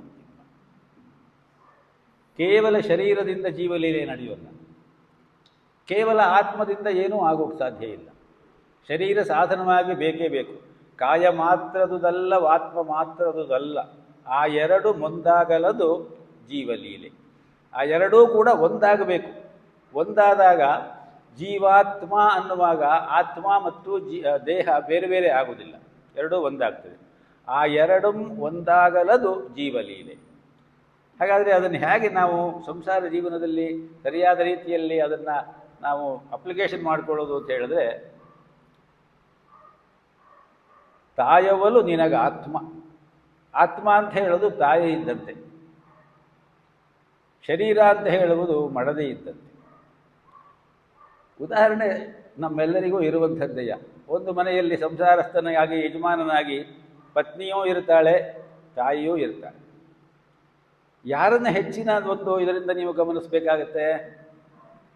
ಒಬ್ಬರನ್ನ ಹೆಚ್ಚಾಗಿ ಗಮನಿಸಿದ್ರೆ ಇನ್ನೊಬ್ರಿಗೆ ಕೋಪ ಬರ್ತದೆ, ನಮ್ಮ ಸಮಾಧಾನ ಕೆಟ್ಟು ಹೋಗಿಬಿಡುತ್ತೆ. ತಾಯಿವಲು ಆತ್ಮ, ಮಡದಿವಲು ಕಾಯ, ಅವರ ಆಯವನ್ನು ಸರಿ ನೋಡು ನೀನು. ಅವರಿಬ್ಬರ ಮಧ್ಯೆ ಇರಬೇಕಾದಂತಹ ಪ್ರೀತಿಯೋ, ಗೌರವವೋ, ಸ್ನೇಹವೋ, ವಾತ್ಸಲ್ಯವೋ, ಔಚಿತ್ಯತೆಯೋ ಇತ್ಯಾದಿಗಳ ಆಯವನ್ನು ಸರಿಯಾದ ರೀತಿಯಲ್ಲಿ ನೋಡಿಕೊಂಡು ಕತ್ತಿಯ ಅಲುಗಿನ ಮೇಲೆ ಜೀವನ ನಡೆಸಿ ಕ್ಷುರಸ್ಯ ಧಾರಾ ಕಠೋಪನಿಷತ್ತೇ ಹೇಳುವುದು. ಇದು ಕತ್ತಿಯ ಅಲುಗಿನ ಮೇಲೆ ನಡೆದಂತಹ ಒಂದು ಬಹಳ ವಿಶೇಷವಾದಂತಹ ಒಂದು ಪ್ರಯಾಣ. ಆ ರೀತಿಯಲ್ಲಿ ಆತ್ಮ ಮತ್ತು ಕಾಯ ಒಂದಾಗಬೇಕು. ಹಾಗೆ ಒಂದಾದಾಗ ಈ ಜೀವನ ಲೀಲೆ ಸರಿಯಾಗುತ್ತೆ. ಅದು ಇಲ್ಲದೆ ಹೋದರೆ ಅದು ತಪ್ಪಾಗುತ್ತೆ. ಆದ್ದರಿಂದ ಆತ್ಮವನ್ನು ನಾವು ಸರಿಯಾದ ರೀತಿಯಲ್ಲಿ ಅದಕ್ಕೆ ಸಾರ್ಥಕತೆ ತಂದು ಕೊಡಬೇಕಾದ್ರೆ ಆತ್ಮದರ್ಶನ ಕೊನೆಯದು, ಅಲ್ಲ ಆತ್ಮ ಕಲ್ಯಾಣ ಕೊನೆಯದು. ಮೊದಲು ಆತ್ಮಜ್ಞಾನ, ಆಮೇಲೆ ಆತ್ಮದ ಅನುಭವ, ಆಮೇಲೆ ಆತ್ಮದರ್ಶನ, ಅದಾದ ಮೇಲೆ ಆತ್ಮ ಲಾಭ, ಕೊನೆಯದೇ ಆತ್ಮ ಕಲ್ಯಾಣ. ಆತ್ಮಜ್ಞಾನವಿಲ್ಲದೆ, ಆತ್ಮದ ಅನುಭವವಿಲ್ಲದೆ, ಆತ್ಮದ ದರ್ಶನವಿಲ್ಲದೆ ಆತ್ಮದ ಕಲ್ಯಾಣ ಹೇಗಾಗಲಿಕ್ಕೆ ಸಾಧ್ಯ ಉಂಟು? ಹಾಗಾಗಿ ಆತ್ಮ ಮತ್ತು ದೇಹಗಳ ಮಧ್ಯದಲ್ಲಿ ಇರುವಂತಹ ಆ ಅಂತರವನ್ನು ನಾವು ಮನಸ್ಸಿಗೆ ಸರಿಯಾಗಿ ತಂದುಕೊಂಡಾಗ ಈ ಆತ್ಮಹತ್ಯೆ ಮಾಡಿಕೊಳ್ಳುವ ಮನಸ್ಸೇ ಬರೋದಿಲ್ಲ ಯಾರಿಗೂ. ಹಾಗಾದರೆ ಯಾಕೆ ಬರುತ್ತೆ ಅಂತಹ ಮನಸ್ಸು ಅಂತ ಕೇಳಿದ್ರೆ, ಆತ್ಮೇಂದ್ರಿಯ ಮನೋಯುಕ್ತಂ ಅಂಥೇಳಿ ಕಠೋಪನಿಷತ್ ಹೇಳಿದೆ. ಆತ್ಮನ ಜೊತೆಯಲ್ಲಿ ಮನಸ್ಸು, ಬುದ್ಧಿ, ಅಹಂಕಾರ, ಚಿತ್ತ ಸೇರಿಕೊಂಡಿರಬೇಕು. ಯುಕ್ತಂ, ಯುಕ್ತಂ ಅಂದರೆ ಅಲ್ಲಿ ಸೇರಿರುವುದು ಅಂತ ಹೇಳಿ. ಹಾಗೆ ಸೇರದೆ ಹೋದಾಗ ಆತ್ಮ ಅನ್ನೋದು ಒಂದು ಇದೆ ಅಂತ ಹೇಳುವುದು ನಮಗೆ ಮರೆತು ಹೋದಾಗ ಕೇವಲ ಇಂದ್ರಿಯಗಳು ಮತ್ತು ಅಹಂಕಾರ ಅವ ಎರಡರಿಂದನೇ ನಾವು ಜೀವನವನ್ನು ನಡೆಸ್ತೀವಿ ಅಂತ ಹೇಳಿ ಹೊರಟಾಗ ಇಲ್ಲದೆ ಇರುವ ತಾಪತ್ರಯಗಳು ನಮಗೆ ಬರ್ತದೆ. ಪ್ರತಿಯೊಂದೂ ಕೂಡ ಹಿಂದೆ ಕೂಡ ಒಂದು ದಿವಸ ನಾವು ಹೇಳ್ಕೊಂಡಿದ್ದೀವಿ, ನಮ್ಮ ಎಲ್ಲ ಕಾರ್ಯಗಳಿಗೂ ಕೂಡ ಆತ್ಮವೇ ಮುಖ್ಯವಾದಂತಹ ಸಾಕ್ಷಿ ಪ್ರಜ್ಞೆಯಂತೆ ಇರಬೇಕು. ಆ ದೃಷ್ಟಿಯಿಂದ ಆತ್ಮವನ್ನು ನಾವು ಸರಿಯಾದ ರೀತಿಯಲ್ಲಿ ಕಾಪಾಡಿಕೊಳ್ಬೇಕು ಅನ್ನುವುದಕ್ಕಾಗಿ ದೇಹವನ್ನು ನಾವು ಹಾಳು ಮಾಡಿಕೊಳ್ಳಬಾರದು ಅಂತ ಹೇಳುವುದು ಮುಖ್ಯ ಆಗ್ತದೆ. ದೇಹವನ್ನು ಹಾಳು ಮಾಡಿಕೊಂಡರೂ ಕೂಡ ಆತ್ಮವನ್ನು ಹಾಳು ಮಾಡಿಕೊಂಡ ಹಾಗೆಯೇ ಲೆಕ್ಕ. ಆ ದೃಷ್ಟಿಯಿಂದ ಅದನ್ನ ನೋಡಬೇಕು ನಾವು. ಆ ದೃಷ್ಟಿಯಿಂದ ಅವ್ಯಕ್ತೋಯಂ ಅಚಿಂತ್ಯಂ, ಇದು ಯಾಕೆ ಹೇಳಿದೆ ಅಂದರೆ, ಈ ಆತ್ಮಜ್ಞಾನ ಅಂತ ಹೇಳುವುದಕ್ಕೆ ನಾವು ಮುಖ್ಯವಾಗಿ ಅದನ್ನು ತಳಮಟ್ಟದಿಂದ ತಿಳ್ಕೊಂಡ್ರೆ ಚೆನ್ನಾಗಿರ್ತದೆ. ದೇಹ ಮತ್ತು ಆತ್ಮ ಬೇರೆ ಬೇರೆ ಅಲ್ಲ, ಎರಡೂ ಒಂದೆಯ ಆ ಜೀವಾತ್ಮ ಭಾವದಲ್ಲಿ. ಆತ್ಮಕ್ಕೆ ಬೇರೆ ಬೇರೆ ಅರ್ಥಗಳಿದೆ, ಮನಸ್ಸು ಅನ್ನುವ ಅರ್ಥವೂ ಇದೆ ಅಂತ ಹೇಳಿದ್ದೇನೆ ಹೋದ ಕ್ಲಾಸ್ನಲ್ಲಿ ನಾನು. ಆದ್ದರಿಂದ ಆ ಮನಸ್ಸು ಮತ್ತು ಬುದ್ಧಿ, ಅಹಂಕಾರ ಈ ಮೂರೂ ಕೂಡ ಆತ್ಮದ ಜೊತೆಯಲ್ಲಿ ಸೇರಿರಬೇಕು. ಅದನ್ನೇ ಕಠೋಪನಿಷತ್ತು ಮುಂದಿನ ಶ್ಲೋಕದಲ್ಲಿ ಹೇಳ್ತದೆ. ಯಸ್ತು ಅವಿಜ್ಞವಾನ್ ಅಮನಸ್ಕಃ ಸದಾ ಅಶುಚಿ ನ ಸ ತದ್ ಪದಮಾಪ್ನೋತಿ. ಯಾರು ಅಮನಸ್ಕನಾಗಿ ಅಂದರೆ ಯುಕ್ತನಾಗದೆ ಅವಿಜ್ಞವಾನ್ ಆ ಆತ್ಮತತ್ವವನ್ನು ಸರಿಯಾದ ರೀತಿಯಲ್ಲಿ ತಿಳಿದುಕೊಳ್ಳದೆ ಅಮನಸ್ಕನಾಗಿ ಸದಾ ಅಶುಚಿ ಸದಾ ಅಶುಚಿಯಾಗಿರ್ತಾನೋ. ಅಶುಚಿ ಅಂತ ಹೇಳುವುದು ಇಲ್ಲಿ ಕೇವಲ ಶರೀರದ ಅಶುಚಿ ಅಲ್ಲ, ನಮ್ಮ ಚಿಂತನೆಗಳ ಅಶುಚಿ, ಮನಸ್ಸು ಬುದ್ಧಿ ಇವುಗಳ ಅಶುಚಿ. ಆದ್ದರಿಂದ ಇದು ಆ ತರಹ ಇದ್ದರೆ ನಸತತ್ ಪದಮಾಪ್ನೋತಿ, ಅಂತಹವನು ಆ ಪದವನ್ನು ಸೇರುವುದಿಲ್ಲ. ಅವನೇನಾಗ್ತಾನೆ ಮತ್ತೆ ಹಾಗಾದರೆ? ಸಂಸಾರಂಚ ಅಧಿಗಚ್ಚತಿ, ಪುನಃ ಸಂಸಾರಕ್ಕೆ ಬರಬೇಕಾಗ್ತದೆ. ಅವನು ತಾನು ಎಷ್ಟೋ ಕರ್ಮಗಳನ್ನು ಬಿಟ್ಟು ಹೋಗಿರ್ತಾನೆ, ಮಧ್ಯದಲ್ಲೇ ವಿಚ್ಛಿತ್ತಿ ಮಾಡಿಕೊಂಡು ಆ ಕರ್ಮಗಳನ್ನೂ ಸಲ್ಲಿಸಬೇಕು. ಇದರ ಜೊತೆಯಲ್ಲಿ ಆತ್ಮ ಹನನ ಮಾಡಿದಂತಹ ಕರ್ಮದ ಮತ್ತಷ್ಟು ಪ್ರಾರಬ್ಧವೂ ಸೇರಿಕೊಂಡು ಬಿಡ್ತದೆ. ಹಾಗಾಗಿ ಮತ್ತಷ್ಟು ತಾಪತ್ರಯಗಳು ಜಾಸ್ತಿ ಆಗ್ತದೆ. ಆದ್ದರಿಂದ ಸಂಸಾರಂ ಅಧಿಗಚ್ಚತಿ ಎಷ್ಟು ವಿಜ್ಞಾನವಾನ್ ಸ ಮನಸ್ಕಃ ಸದಾ ಶುಚಿ. ಮುಂದಿನ ಶ್ಲೋಕ ಹೇಳುತ್ತೆ, ಯಾರು ಅದನ್ನು ಸರಿಯಾಗಿ ತಿಳಿದುಕೊಂಡು ಮನಸ್ಸು ಬುದ್ಧಿ ಅಹಂಕಾರಗಳನ್ನು ಆತ್ಮದ ಜೊತೆಯಲ್ಲಿಯೇ ಸರಿಯಾಗಿ ಸೇರಿಸಿಕೊಂಡು ಯುಕ್ತ ಸಮನಸ್ಕಃ, ಸರಿಯಾದ ರೀತಿಯಲ್ಲಿ ಮನಸ್ಸನ್ನು ಸಕಾರಾತ್ಮಕ ಭಾವನೆಯಲ್ಲಿ ಇಟ್ಟುಕೊಂಡು ಸದಾ ಶುಚಿ, ಶುಚಿಯಾದ ಮನೋಭಾವವನ್ನು ಇಟ್ಟುಕೊಂಡು ಒಳ್ಳೆಯ ಚಿಂತನೆಯನ್ನೇ ಆಧ್ಯಾತ್ಮದ ಮನೋಭಾವದಲ್ಲಿಯೇ ಇರ್ತಾನೋ ಸಹ ತತ್ಪದಮಾಪ್ನೋತಿ, ಅವನು ಆ ಪದವನ್ನು, ಅಂದರೆ ಆ ಪದ ಅಂತ ಹೇಳಿದ್ರೆ ಆ ಒಂದು ಆತ್ಮದ ವಿಲೀನ ಬ್ರಹ್ಮನಲ್ಲಿ ಆ ಪದವನ್ನು ಹೊಂದುತ್ತಾನೆ. ಯಸ್ಮಾತ್ ಭೂಯ ನ ಜಾಯತೆ, ಮತ್ತೆ ಅವನು ಹುಟ್ಟಿ ಬರುವುದಿಲ್ಲ. ಇಷ್ಟು ಹೇಳಿ ಕೊನೆಯಲ್ಲಿ ಉಪನಿಷತ್ತಿನ ಋಷಿ ಈ ಶ್ಲೋಕವನ್ನು ಹೇಳಿ ಮುಗಿಸ್ತಾರಲ್ಲಿ. ವಿಜ್ಞಾನ ಸಾರಥಿರ್ಯಸ್ತು ಮನಃ ಪ್ರಗ್ರಹಮೇವ ಚ ಸೋಧ್ವನಃ ಪಾರಮಾಪ್ನೋತಿ ತದ್ವಿಷ್ಣೋ ಪರಮಂ ಪದಂ. ಈ ಮಂತ್ರ ನಮಗೆಲ್ಲರಿಗೂ ಚೆನ್ನಾಗಿ ಗೊತ್ತುಂಟು. ತದ್ವಿಷ್ಣೋ ಪರಮಂ ಪದಂ ಸದಾ ಪಶ್ಯಂತಿ ಸೂರಯಾಃ. ಸೂರಯಾಃ ಅಂತ ಹೇಳಿದ್ರೆ ವಿದ್ವಾಂಸರು, ಮನೀಷಿಗಳು, ಸಾಧಕರು, ಋಷಿಗಳು, ಕವಿಗಳು, ಸಂತರು, ಭಕ್ತರು, ಯಾರು ಬೇಕಾದರೂ ಆಗಬಹುದು. ಸೂರಯಾಃ ಅವರು ಈ ವಿಷ್ಣುವಿನ ಪದವನ್ನು ನಿರಂತರವೂ ನೋಡ್ತಾನೇ ಇರ್ತಾರೆ. ವಿಜ್ಞಾನ ಸಾರಥಿರ್ಯಸ್ತು, ಯಾರು ನಿಜವಾದ ಬುದ್ಧಿಯನ್ನು, ಆತ್ಮಬುದ್ಧಿಯನ್ನು ಸಾರಥಿಯನ್ನಾಗಿ ಮಾಡಿಕೊಂಡು ಮನಃಪ್ರಗ್ರಹಮೇವಚ, ಮನಸ್ಸನ್ನು ಶುಚಿಯಾಗಿ ಇಟ್ಟುಕೊಂಡು ಆ ಮನಸ್ಸೆಂಬ ಹಗ್ಗದಿಂದ ಅದನ್ನು ಸರಿಯಾದ ರೀತಿಯಲ್ಲಿ ನಡೆಸಿದ್ದೇ ಆದರೆ ಸೋ ಅಧ್ವನಃ ಪಾರಮಾಪ್ನೋತಿ, ಅವನು ಅಧ್ವನಃ ಅಂತ ಹೇಳಿದ್ರೆ ದಾರಿ. ಆ ಆತ್ಮ ಹೋಗಬೇಕಾದ ದಾರಿ ಇದೆಯಲ್ಲ, ಯಾವುದೋ ಒಂದು ಗುರಿ, ಆ ದಾರಿಯನ್ನು ಕೊನೆಗೆ ಮುಟ್ತಾನವನು. ಆ ದಾರಿ ಕೊನೆ ಮುಟ್ಟಿ ಏನಾಗ್ತಾನೆ? ತದ್ವಿಷ್ಣು ಪದಮಾಪ್ನೋತಿ, ಆ ವಿಷ್ಣುವಿನ ಪದವನ್ನು ಅವನು ಸೇರ್ತಾನೆ. ಆ ರೀತಿಯಲ್ಲಿ ಆತ್ಮೇಂದ್ರಿಯ ಮನೋಯುಕ್ತಂ ಅನ್ನುವುದು ನಮಗೆ ಬಹಳ ಮುಖ್ಯ ಆಗ್ತದೆ. ಹಾಗೆ ಮಾಡಿಕೊಂಡು ನಾವು ಸಾಧನೆಯ ನೆಲೆಯಲ್ಲಿ ಶುಚಿಯಾಗಿರಬೇಕು ಮತ್ತು ಮನಸ್ಸು ಬುದ್ಧಿ ಅಹಂಕಾರ ಈ ಮೂರೂ ಕೂಡ ಆತ್ಮನ ಜೊತೆಯಲ್ಲಿ ಸೇರಿರಬೇಕು ಅಂತ ಹೇಳುವುದು ಅಲ್ಲಿಯ ಮುಖ್ಯವಾದಂತಹ ಒಂದು ಉದ್ದೇಶ ಅಂತ ಹೇಳ್ತಾರೆ. ಇಲ್ಲಿ ಈ 25ನೇ ಶ್ಲೋಕದಲ್ಲಿ ಅವ್ಯಕ್ತ ಅಯಂ, ಕಣ್ಣಿಗೆ ಕಾಣುವುದಿಲ್ಲ. ಯಾವುದೇ ವಸ್ತುವಾದರೂ ಕೂಡ ಅಮೂರ್ತ ಕಲ್ಪನೆಯಲ್ಲಿ ನಮಗೆ ಕಾಣಬಹುದು ಅಷ್ಟೇ. ಅಮೂರ್ತ ಕಲ್ಪನೆಯಲ್ಲಿ ನಾವು ಭಾವಿಸಬಹುದು, ಆದರೆ ಅದನ್ನು ನಾವು ಮುಟ್ಲಿಕ್ಕೆ ಸಾಧ್ಯವಿಲ್ಲ. ನಮ್ಮ ಕಣ್ಣಿಗೆ ಅದು ಕಾಣುವುದಿಲ್ಲ. ಕಣ್ಣಿಗೆ ಕಾಣುವುದಿಲ್ಲ ಅಂದ ಮಾತ್ರಕ್ಕೆ ಅದು ಇಲ್ಲ ಅಂತ ಅಲ್ಲ, ಅನುಭವಕ್ಕೆ ಬರಬಹುದು. ಆಗೀಗ ಅನುಭವಕ್ಕೆ ಬರಬಹುದು, ಯಾರಿಗೆ ಬೇಕಾದರೂ ಬರಬಹುದು. ಸಾಧನೆ ಮಾಡಿದವರಿಗೆ ಒಂದು ರೀತಿಯಲ್ಲಿ ಬಂದರೆ, ನಮ್ಮ ರೀತಿಯಲ್ಲಿ ಸಾಧನೆ ಮಾಡದೆ ಅವರದ್ದೇ ಆದಂತಹ ರೀತಿಯಲ್ಲಿ ಸಾಧನೆ ಮಾಡಿದವರಿಗೆ ಬೇರೆ ರೀತಿಯಲ್ಲಿ ಆ ಆತ್ಮದ ಅನುಭವ ಆಗಬಹುದು. ಒಂದು ಉದಾಹರಣೆ ಹೇಳಬೇಕಾದ್ರೆ, ಮಿರ್ಜಾ ಇಸ್ಮಾಯಿಲ್ ಅಂತ ಹೇಳಿ ಒಬ್ಬ ದೊಡ್ಡ ನಮ್ಮ ದಿವಾನರಿದ್ದರು ಮೈಸೂರು ಮಹಾರಾಜ ಕೃಷ್ಣರಾಜೇಂದ್ರ ಒಡೆಯರ್ ಕಾಲದಲ್ಲಿ ಅಲ್ವಾ. ವಿಶ್ವೇಶ್ವರಯ್ಯನವರು, ಅದಾದಮೇಲೆ ಮಿರ್ಜಾ ಇಸ್ಮಾಯಿಲ್ರು, ಇವರೆಲ್ಲರೂ ಕೂಡ ಡಿ ವಿ ಜಿಯವರಿಗೆ ಅತ್ಯಂತ ಆತ್ಮೀಯರು. ಅತ್ಯಂತ ಅಂದರೆ ಅತ್ಯಂತ ಆತ್ಮೀಯರು. ನಾವೇನು ನಮ್ಮ ಲೋಕರೂಢಿಯಲ್ಲಿ ಗಳಸ್ಯ ಕಂಠಸ್ಯ ಅಂತ ಹೇಳ್ತೀವಲ್ಲ, ಅಷ್ಟರ ಮಟ್ಟಿನ ಸ್ನೇಹ ಇತ್ತು. ಯಾವುದೋ ಒಂದು ಸಂದರ್ಭದಲ್ಲಿ ಮಿರ್ಜಾ ಇಸ್ಮಾಯಿಲ್ರಿಗೂ ಮತ್ತು ಡಿ ವಿ ಜಿ ಅವರಿಗೂ ಸ್ವಲ್ಪ ಭಿನ್ನಾಭಿಪ್ರಾಯ ಬಂತು. ಮಿರ್ಜಾ ಇಸ್ಮಾಯಿಲ್ರು ಎಷ್ಟಾದರೂ ದಿವಾನರಾಗಿದ್ದವರು, ಸರ್ಕಾರದ ಮೂಗಿನ ನೇರಕ್ಕೆ ಕೆಲಸ ಮಾಡುವವರು. ಡಿ ವಿ ಜಿ ಅವರು ಪತ್ರಕರ್ತರಾಗಿದ್ದವರು, ಸಮಾಜದ ಜನಗಳ ಹಿತದೃಷ್ಟಿಯಿಂದ ನೋಡ್ತಾ ಇದ್ದರು. ಆರ್ಕಾಡ್ ಶ್ರೀನಿವಾಸಾಚಾರ್ಯ ರಸ್ತೆ ಅಂತ ಒಂದಿದೆ, ಸಿಟಿ ಮಾರ್ಕೆಟಿಗೆ ಹೋಗುವ ರೋಡು, ಮೈಸೂರು ರೋಡಿಂದ ಸಿಟಿ ಮಾರ್ಕೆಟಿಗೆ ಹೋಗುವ ರೋಡು. ಅಲ್ಲಿ ಅಬ್ಬಾಸ್ ಆಲಿ ಬೇಗ್ ಅಂತ ಹೇಳಿ ಒಬ್ಬ ದೊಡ್ಡ ಮನುಷ್ಯ ಅವನು ಇದ್ದ. ಅವನ ಮನೆ ಎದುರುಗಡೆ ಒಂದು ಗವರ್ಮೆಂಟ್ ಮಿಡ್ಲ್ ಸ್ಕೂಲ್ ಇತ್ತು. ಆ ಮಿಡ್ಲ್ ಸ್ಕೂಲಿನ ಆವರಣದಲ್ಲಿ ಒಂದು ಗಣಪತಿಯ ದೇವಸ್ಥಾನ ಇತ್ತು. ಪ್ರತಿನಿತ್ಯ ಸ್ಕೂಲ್ ಪ್ರಾರಂಭ ಆಗುವ ಮೊದಲು ಗಣಪತಿಯನ್ನು ಪ್ರಾರ್ಥನೆ ಮಾಡ್ತಾಯಿದ್ರು ಸಹಜವಾಗಿ. ಈ ಅಬ್ಬಾಸ್ ಆಲಿ ಬೇಗ್ ಮನೆಯಲ್ಲಿ ಎಷ್ಟಾದರೂ ಶ್ರೀಮಂತರು, ಇವರಿಗೆ ಅದು ಸಹಿಸ್ತಾ ಇರಲಿಲ್ಲ. ಅವರಿಗೆ ನೋಡೋಕ್ಕಾಗ್ತಾ ಇರಲಿಲ್ಲ ಪ್ರಾರ್ಥನೆ ಮಾಡೋದು, ಆ ದೇವರಿಗೆ ಆರತಿ ಮಾಡೋದು, ಮಕ್ಕಳು ಅದನ್ನು ಭಕ್ತಿಯಿಂದ ನೋಡೋಕ್ಕಾಗ್ತಾ ಇರಲಿಲ್ಲ. ಯಾವುದೋ ಒಂದು ಸಂದರ್ಭದಲ್ಲಿ ಸ್ವಲ್ಪ ಗಲಾಟೆ ಶುರುವಾಗೋಯಿತು. ಆ ಗಲಾಟೆ ಎಷ್ಟರ ಮಟ್ಟಿಗೆ ಆಯಿತು ಅಂತ ಹೇಳಿದ್ರೆ, ಒಂದು 2-3 ಸಾವು ಕೂಡ ಸಂಭವಿಸಿಬಿಡ್ತು.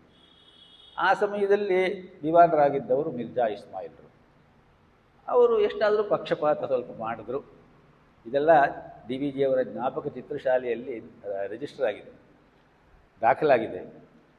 ಸರಿ, ಇದನ್ನು ಖಂಡತುಂಡವಾಗಿ ಖಂಡಿಸಿ ಡಿ ವಿ ಜಿಯವರು ಆವತ್ತಿನ ಕಾಲದಲ್ಲಿ ನಡೆಸ್ತಾ ಇದ್ದಂತಹ ಕರ್ನಾಟಕ ಪತ್ರಿಕೆಯಲ್ಲಿ ಬರೆದರಂತೆ. ಬರೆದ ಮೇಲೆ ದಿವಾನರಿಗೆ ಕಣ್ಕೆಂಪಾಯಿತು. ಸರಿ, ಸ್ನೇಹ ಸ್ವಲ್ಪ ಹಾಳಾಯಿತು, ವಿಶ್ವಾಸ ಕುಂದು ಬಂತು. ಅಷ್ಟಾದರೂ ಕೂಡ ದೊಡ್ಡವರು ಯಾವತ್ತೂ ದೊಡ್ಡವರೇ ಅಂತ ಹೇಳೋದಕ್ಕೆ ಹೇಳ್ತಾ ಇದ್ದೀನಿ, ಆತ್ಮ ಅಂತ ಹೇಳೋದಕ್ಕೆ ಇದೆಲ್ಲ ನಮಗೆ ಒಂದು ಇದು. ಆ ಸಮಯದಲ್ಲಿ ಹೀಗೆ ಇರುವಾಗ ಡಿ ವಿ ಜಿಯವರಿಗೆ ಸ್ವಲ್ಪ ಆರೋಗ್ಯ ವ್ಯತ್ಯಸ್ತ ಆಯಿತು. ಟೈಫಾಯ್ಡ್ ಬಂದ್ಬಿಟ್ಟು ಅವರು ವಿಕ್ಟೋರಿಯಾ ಹಾಸ್ಪಿಟ್ಲಿಗೆ ಅಡ್ಮಿಟ್ ಆಗಬೇಕಾಯಿತು. ಹಾಗೆ ಅಡ್ಮಿಟ್ ಆದಾಗ ಅದು ದಿವಾನರಿಗೆ ಗೊತ್ತಾಯಿತು. ದಿವಾನರು ಡಿ ವಿ ಜಿಯವರನ್ನು ಡೈರೆಕ್ಟಾಗಿ ನೋಡ್ಲಿಕ್ಕೆ ಹೋಗಲಿಲ್ಲ. ನೋಡೋಕ್ಕೆ ಹೋಗುವಷ್ಟು ಅವರಿಗಿನ್ನೂ ಆ ಒಳಗಡೆಯ ಕುದಿ ಕಮ್ಮಿ ಆಗಿರಲಿಲ್ಲ.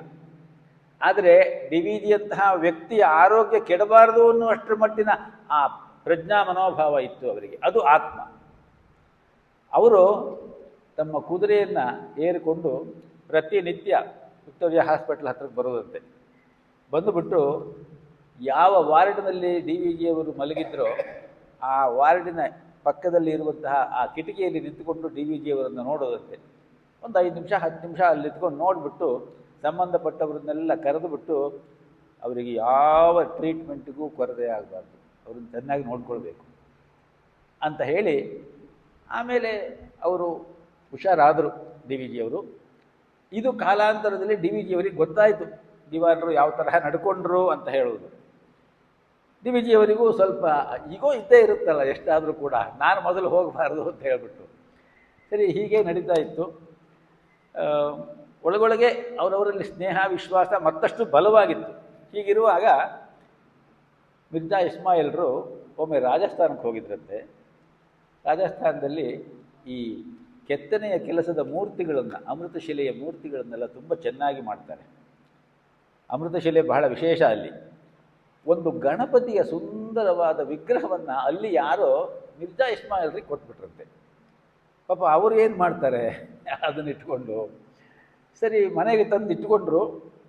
ಇದಕ್ಕೆ ಸರಿಯಾದ ವ್ಯಕ್ತಿ ಅಂತ ಹೇಳಿದ್ರೆ ಡಿ ವಿ ಜಿ ಕೊಡಬೇಕು ಇದನ್ನು ಅಂತ ಹೇಳಿ ಸಮಯ ಬರಬೇಕು. ಒಂದೇ ಸಾರಿ ದಿವಾನರು ಅಲ್ಲಿಂದ ಕೆಳಗಡೆಗೆ ಬಂದು ಡಿ ವಿ ಜಿಯವರನ್ನು ಹೋಗಿ ಹೇಗೆ ನೋಡೋಕ್ಕಾಗತ್ತೆ? ಆಗೋದಿಲ್ಲ. ಡಿ ವಿ ಜಿಯವರಿಗೂ ಹಾಗೆ ಸ್ವಾಭಿಮಾನ ಅವರದ್ದು. ರಾಗಿ ಮುದ್ದೆಯ ನುಂಗಿ ನಲಿದು ಬಾಳ್ವ ತಂಗೆ, ಕಾಗೆ ಕದ್ದುಣುಮ ಭಕ್ಷ್ಯವನ್ನು ಕಂಡು ಕರುಬೆ, ನೀಗುವುದು ಹಸಿವನ್ ಉಣಿಸೆಂತಪ್ಪುದಾದೊಡೇನು, ಬಾಗಿಸದಿರಾತ್ಮವನು ನೀನು. ಆತ್ಮ ಅನ್ನುವ ಪದಕ್ಕೆ ನೋಡಿ ಎಷ್ಟು ಬೆಲೆ ಬರುತ್ತೆ ಅಲ್ಲಿ. ನಮ್ಮ ಆತ್ಮವನ್ನು ನಾವು ಬಾಗಿಸಬಾರದು. ಆ ಮನೋಭಾವದಲ್ಲೇ ಇದ್ದವರು ಡಿ ವಿ ಜಿಯವರು. ಹೇಗಿದ್ದರು ಅಂತ ಹೇಳಿದ್ರೆ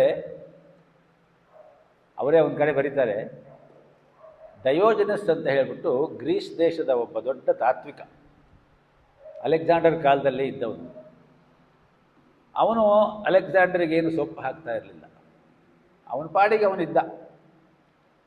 ಸರಿ, ಒಂದು ದಿವಸ ಅವನ ಮನೆಯಲ್ಲಿ ಸೊಪ್ಪಿನ ಸಾರು ರೊಟ್ಟಿ ತಿಂತ ಕೂತಿದ್ದಂತೆ. ಅದೇ ಕಾಲಕ್ಕೆ ಆಸ್ಥಾನಕ್ಕೆ ಬಹಳ ಬೇಕಾದವನು ಒಬ್ಬ ಅರಿಸ್ಟಿಟಿಪ್ಟಿಸ್ ಅಂತ ಹೇಳಿ ಇನ್ನೊಬ್ಬ ತಾತ್ವಿಕ ಅವನು ಬಂದಂತೆ ಡಯೋಜನಸ್ ಮನೆಗೆ. ಅವನು ಊಟ ಮಾಡ್ತಾ ಇದ್ದದ್ದನ್ನು ನೋಡಿ ಆಸ್ಥಾನಕ್ಕೆ ಬಂದು ಮಹಾರಾಜರಿಗೆ ನಮಸ್ಕಾರ ಮಾಡುವುದನ್ನು ಕಲಿತ್ಕೋ, ರೊಟ್ಟಿ ಮತ್ತು ಸೊಪ್ಪಿನ ಸಾರು ತಿನ್ನುವುದು ತಪ್ಪುತ್ತೆ ಅಂತ ಹೇಳಿನಂತೆ. ಅದಕ್ಕೆ ಡಯೋಜನಸ್ ಹೇಳಿದಂತೆ, ರೊಟ್ಟಿ ಮತ್ತು ಸೊಪ್ಪಿನ ಸಾರು ತಿನ್ನುವುದನ್ನು ಕಲಿತ್ಕೋ, ಆಸ್ಥಾನಕ್ಕೆ ಹೋಗಿ ಡೊಗ್ಗು ಸಲ ಮಡಿಯೋದು ತಪ್ಪುತ್ತೆ. ಇದೆಲ್ಲ ಆತ್ಮಕ್ಕೆ ಸಂಬಂಧಪಟ್ಟ. ನಾವು ಆತ್ಮ ಆತ್ಮ ಆತ್ಮ ನಮಗೆ ಗೊತ್ತಾಗದೇ ಇರೋ ಆತ್ಮ ನಾವು ಯೋಚನೆ ಮಾಡಬಾರ್ದು, ನಮಗೆ ಗೊತ್ತಾಗೋ ಆತ್ಮವನ್ನು ನಾವು ಯೋಚನೆ ಮಾಡಬೇಕು. ಹಾಗೆ ಹೇಳಿನಂತೆ. ಅದಿರಲಿ, ಡಿ ವಿ ಜಿ ಅವರಿಗೂ ಕೂಡ ಹಾಗೆ ಇತ್ತು. ಹೇಗಾದರೂ ಮಾಡಿ ಈ ದಿವಾನ್ ಸಾಹೇಬರ ಜೊತೆಯಲ್ಲಿ ಸ್ನೇಹವನ್ನು ಕುದುರಿಸಿಕೊಳ್ಬೇಕು ಅಂತೇಳಿ. ಯಾವಾಗ ಆ ಗಣಪತಿ ವಿಗ್ರಹ ಬಂತೋ ಆವಾಗ ದಿವಾನರು ಯೋಚನೆ ಮಾಡಿದ್ರಂತೆ, ಈ ವಿಗ್ರಹವನ್ನು ನಾನು ಕೊಡಬೇಕಾದದ್ದು ಗುಂಡಪ್ಪನವರಿಗೆ. ಅವರಿಗೆ ಸರಿಯಾದ ವ್ಯಕ್ತಿ ಈ ವಿಗ್ರಹಕ್ಕೆ. ಈ ವಿಗ್ರಹವನ್ನು ಕೊಡುವ ನೆಪ ಮಾಡಿಕೊಂಡು ಅವರ ಸ್ನೇಹವನ್ನು ನಾನು ಬೆಳೆಸ್ಕೊಳ್ಬೇಕು ಮತ್ತು ರಿವೈವ್ ಮಾಡಿಕೊಳ್ಬೇಕು ಅಂತ ಹೇಳಿ ಯೋಚನೆ ಮಾಡಿದ್ರಂತೆ. ಅದಕ್ಕೆ ಸರಿಯಾಗಿ ಆವತ್ತಿನ ಕಾಲಕ್ಕೆ ಬಹಳ ದೊಡ್ಡ ವ್ಯಕ್ತಿ ಸಿಲ್ವರ್ ಟಂಗ್ಡ್ ಶ್ರೀನಿವಾಸ ಶಾಸ್ತ್ರಿ ಅಂತ ಇದ್ದರು. ಅವರು ಬಹಳ ಮೇಲ್ಮಟ್ಟದ ವ್ಯಕ್ತಿ. ಅವರು ಗಾಂಧೀಜಿಯವರಿಗೆ ರೌಂಡ್ ಟೇಬಲ್ಗೆ ಹೋದಂತಹ ಗಾಂಧೀಜಿಯವರಿಗೆ ಇಂಗ್ಲೀಷ್ನಲ್ಲಿ ಭಾಷಣವನ್ನು ಬರೆದುಕೊಟ್ಟಂತಹ ಮಹನೀಯರು. ಇಂಗ್ಲೀಷ್ನವರು ಅವರ ಇಂಗ್ಲೀಷನ್ನು ನೋಡಿ ಆಶ್ಚರ್ಯಪಟ್ಟಿದ್ದರಂತೆ. ಅಂತಹ ಇಂಗ್ಲೀಷ್ ಭಾಷೆಯಲ್ಲಿ ಪ್ರೌಢಿಮೆಯನ್ನು ಇಟ್ಟುಕೊಂಡವರು. ಅವರಿಗೂ ಡಿ ವಿ ಜಿಯವರಿಗೂ ತುಂಬ ಸ್ನೇಹ. ದಿವಾನರಿಗೂ ಶಾಸ್ತ್ರಿಗಳಿಗೂ ತುಂಬ ಸ್ನೇಹ ಇತ್ತು. ಶಾಸ್ತ್ರಿಗಳಿಗೆ ಈ ವಿಚಾರ ಎಲ್ಲ ಗೊತ್ತಿತ್ತು, ದಿವಾನರಿಗೂ ಗುಂಡಪ್ಪನವರಿಗೂ ಮಧ್ಯೆ ನಡೆದಂತಹ. ಸರಿ, ಇದಾಯ್ತಲ್ಲ, ಹೇಗಾದರೂ ಮಾಡಲಿ, ಸರಿ ಮಾಡಬೇಕು ಅಂಥೇಳಿ ಯಾವುದೋ ಒಂದು ಸಂದರ್ಭದಲ್ಲಿ, ಇವತ್ತು ನೋಡು ಅಲ್ಲಿ ಒಂದು ಒಳ್ಳೆಯ ಕಾರ್ಯಕ್ರಮ ಇದೆ, ನೀನು ಬಾ, ದಿವಾನರು ಬರ್ತಾರೆ. ಹಾಗಾದರೆ ನಾನು ಬರೋದಿಲ್ಲ ಶಾಸ್ತ್ರಿಗಳೇ ಇದ್ರಂತೆ. ಇಲ್ಲ ಇಲ್ಲ, ನೀನು ಬರ್ತೀಯಾ ಅಂತಲೇ ಅವರು ಬರ್ತಾ ಇದ್ದಾರೆ ಅಂದ್ರಂತೆ. ಸರಿ ಹೋದರು, ಸರಿ ಹೋಯಿತು ಎಲ್ಲ, ಅಷ್ಟೇ, ಅದು ಬೇರೆ ವಿಚಾರ. ಅದಾದ ಮೇಲೆ ಒಂದು ದಿವಸ ದಿವಾನರು ಡಿ ವಿ ಜಿ ಅವರನ್ನು ಕರೆಸ್ಕೊಟ್ರಂತೆ ಮನೆಗೆ. ಕರೆಸ್ಕೊಂಡು, ನೋಡಿ ಗುಂಡಪ್ಪನವರೇ, ನಾನು ರಾಜಸ್ಥಾನಕ್ಕೆ ಹೋದಾಗ ಒಂದು ಗಣಪತಿಯ ವಿಗ್ರಹವನ್ನು ಕೊಟ್ಟಿದ್ದಾರೆ ಯಾರೋ, ಅದು ಸರಿಯಾದ ರೀತಿಯಲ್ಲಿ ವಿನಿಯೋಗ ಆಗಬೇಕಾದ್ರೆ ನಿಮ್ಮ ಮನೇಲಿ ಅದು ಇರಬೇಕು.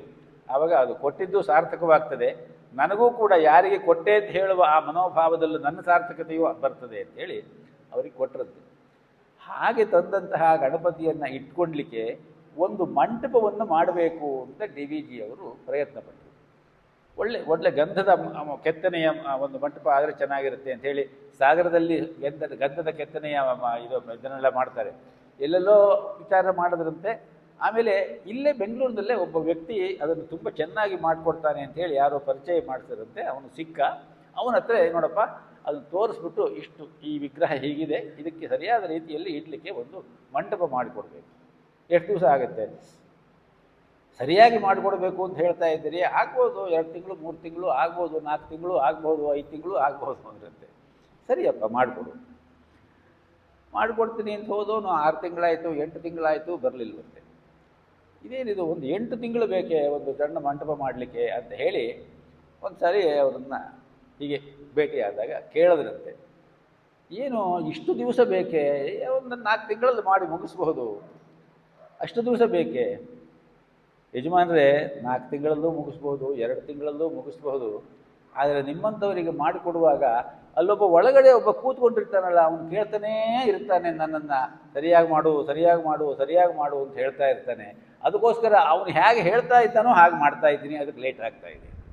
ಇದು ಆತ್ಮ. ಹಾಗಾಗಿ ಆತ್ಮ ಅನ್ನುವುದರ ನಿಜವಾದ ಅರ್ಥ ಏನು ಅಂತ ಕೇಳಿದ್ರೆ, ಇಡೀ ಜಗತ್ತಿನ ಎಲ್ಲ ವ್ಯವಹಾರಗಳ ಹಿಂದೆ, ಎಲ್ಲ ವಸ್ತುಗಳ ಹಿಂದೆ ಇರುವ ಒಂದು ಸಾಕ್ಷಿ ಪ್ರಜ್ಞೆ. ನೀಟ್ಸೆ ಅನ್ನುವಂತಹವನು, ಫ್ರೆಡ್ರಿಕ್ ನೀಟ್ಸೆ ಅಂತ ಹೇಳಿ 1844ರಿಂದ 1900ರವರೆಗೆ ಇದ್ದಂತಹ ಒಬ್ಬ ದೊಡ್ಡ ತಾತ್ವಿಕ ತತ್ವಜ್ಞಾನಿ. ಮೊದಲಿಗೆ ಅವನು ಒಬ್ಬ ಫಿಲಾಲಜಿಸ್ಟ್ ಆಗಿರ್ತಾನೆ, ಶಬ್ದಶಾಸ್ತ್ರಜ್ಞ. ಆಮೇಲೆ ಅವನು ಒಬ್ಬ ಫಿಲಾಸಫರ್ ಆಗ್ತಾನೆ. ಅವನು ಒಂದು ಮಾತನ್ನು ಹೇಳಿದ್ದಾನೆ, ಗಾಡ್ ಈಸ್ ಡೆಡ್ ಅಂತ. ದೇವರು ಸತ್ತು ಹೋಗ್ಬಿಟ್ಟಿದ್ದಾನೆ ಅಂತ ಹೇಳಿ. ದೇವರು ಸತ್ತು ಹೋಗಿದ್ದಾರೋ ಅಥವಾ ದೇವರು ಇಲ್ಲವೇ ಇಲ್ವೋ, ದೇವರು ಹುಟ್ಟೇ ಇಲ್ವೋ, ಅದು ಬೇರೆ ವಿಚಾರ. ದೇವರ ಬಗ್ಗೆ ಒಂದು ದೊಡ್ಡ ವಿಮರ್ಶೆ ಮತ್ತು ಚಿಂತನೆಯೇ ಇದೆ. ಈಡ್ಸೆ ಹಾಗೆ ಹೇಳಿದ್ದಾನೆ. ಇದನ್ನು ವಿಮರ್ಶೆ ಮಾಡ್ತಾ ಸ್ವಾಮಿ ರಂಗನಾಥಾನಂದಜಿಯವರು ಹೇಳ್ತಾರೆ, ದೇವರು ಅಂತ ಹೇಳುವ ಪದ ಬಹಳ ಹಿಂದಿನದಾಯಿತು. ಇವತ್ತು ನಮ್ಮ ವೇದಾಂತದ ಪರಿಭಾಷೆಯಲ್ಲಿ ನಿಜವಾಗಿ ಹೇಳಬೇಕು ಅಂದರೆ ಆತ್ಮ ಅಂತ ಹೇಳುವುದೇ ದೇವರು. ಆತ್ಮಾವೈ ದೇವಾಹ ಉಪನಿಷತ್ತು ಸ್ಪಷ್ಟವಾಗಿ ಘೋಷಣೆ ಮಾಡ್ತದೆ. ಆದ್ದರಿಂದ ಆತ್ಮವೇ ದೇವರು.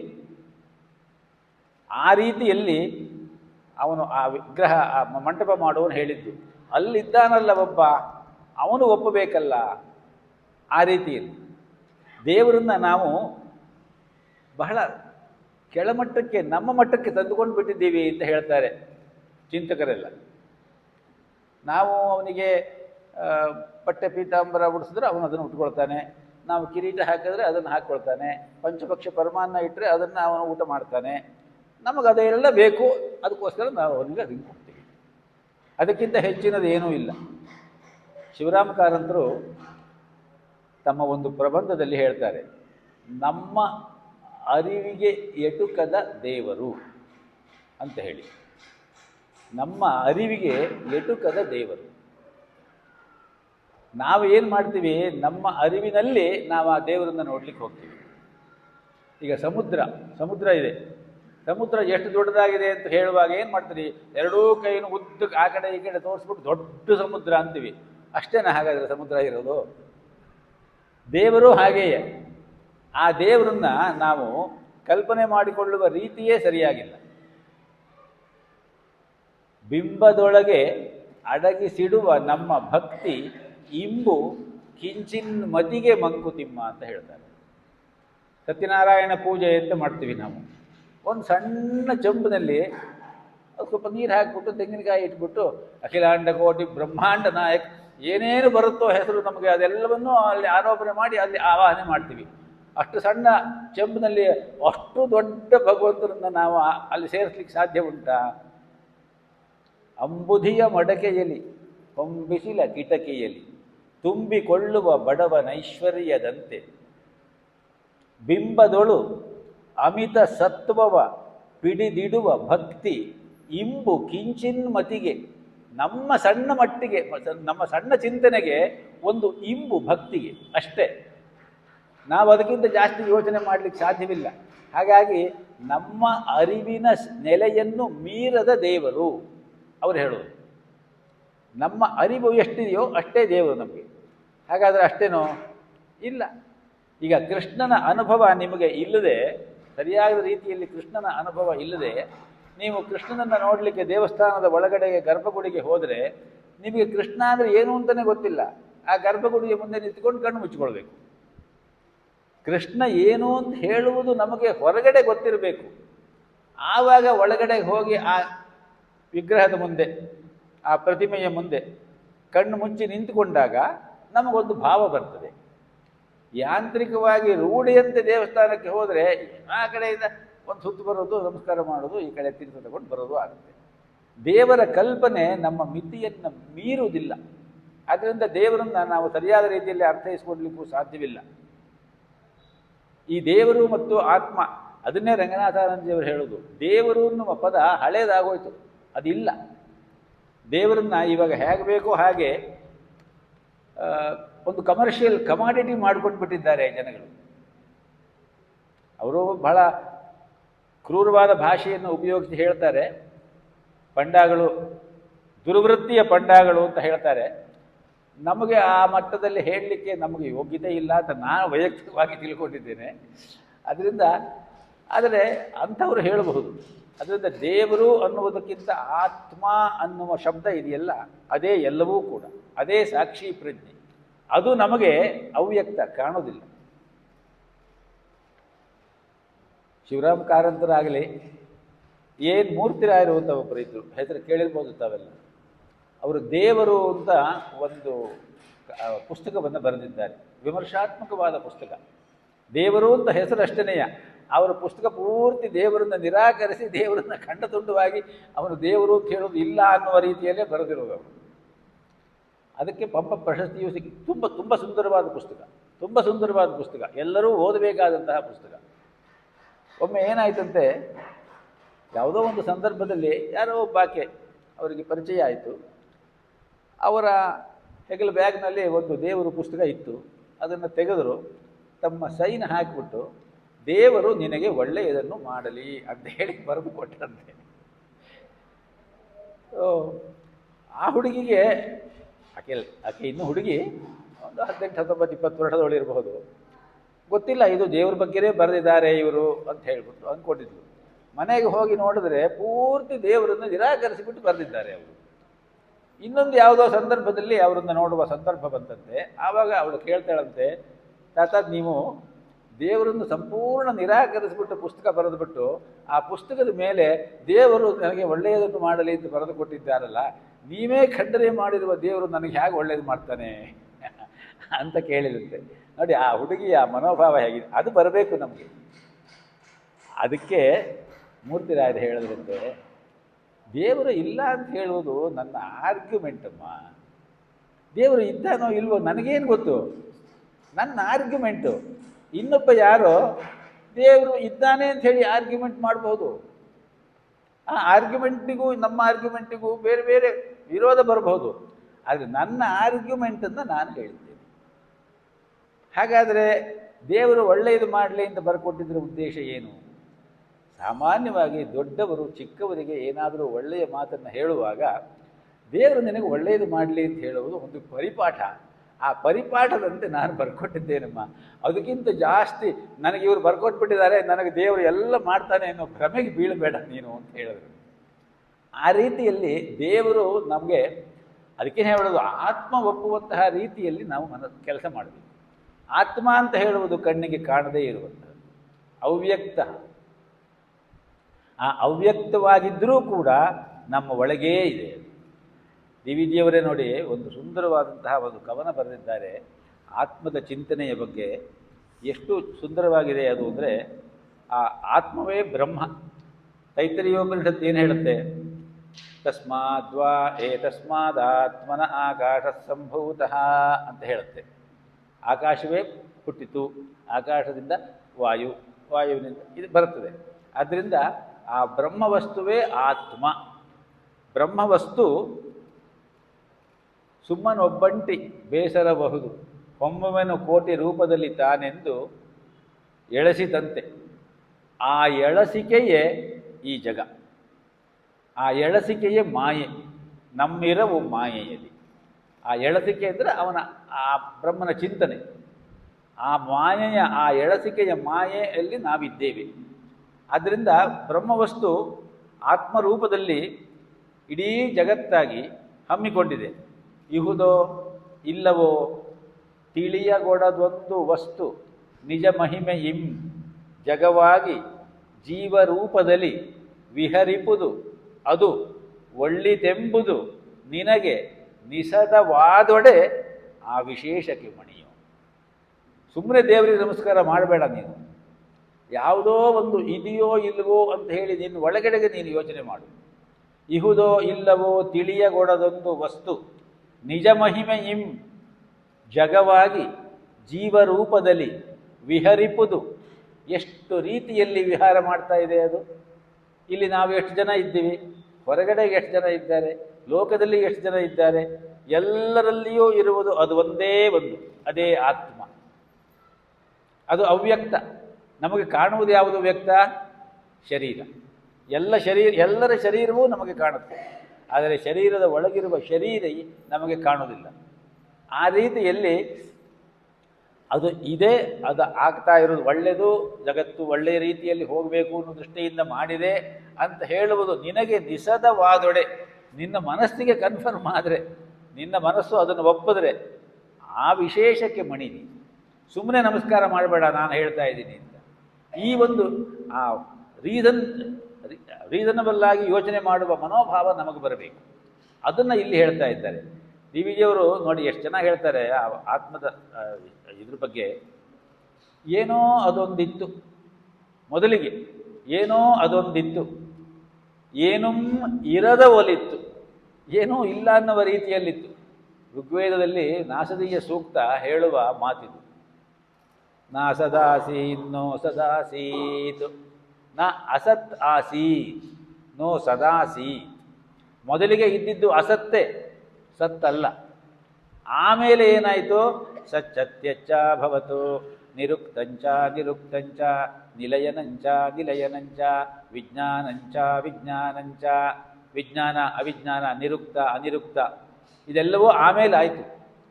ಆ ರೀತಿಯಲ್ಲಿ ಏನೋ ಅದೊಂದಿತ್ತು, ಏನೂ ಇರದ ಒಲಿತ್ತು, ಮೌನ ಚೈತನ್ಯ ಒಂದದು ತಾನೇ ತಾನು ತಾನಾಗಿತ್ತದು.